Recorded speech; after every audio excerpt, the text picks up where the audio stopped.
Kuala Lumpur Taman பத்துமூடா பகுதியில் நேற்று நடந்த ஒரு கூட்டு சோதனை நடவடிக்கையின் போது வேலை அனுமதி அட்டையை தவறாக பயன்படுத்துதல், அதிக காலம் தங்கியிருத்தல் போன்ற பல்வேறு குற்றங்களுக்காக வெளிநாட்டு நாட்டவர்கள் கைது செய்யப்பட்டனர். கோலாலம்பூர் மாநகர் மன்றம் DBKL, குடிநுழைவு இலாக்கா மற்றும் அரச மலேசிய சுங்கத்துறை ஆகியவற்றின் கூட்டு தலைமையில் இந்த KL அதிரடி படை நடவடிக்கை மேற்கொள்ளப்பட்டது. இந்த சோதனையின் போது அதிகாரிகள் 2 சட்டவிரோத வளாகங்களை மூடினர்.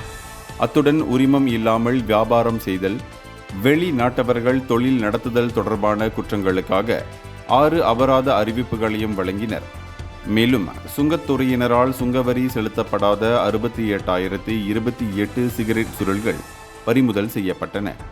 அதன் மொத்த மதிப்பு 60,000 மலேசிய ரிங்கிட் ஆகும்.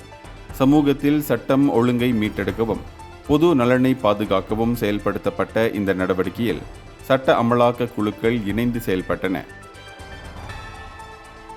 இந்தியர்களின் இதய குரல் மக்களோசை.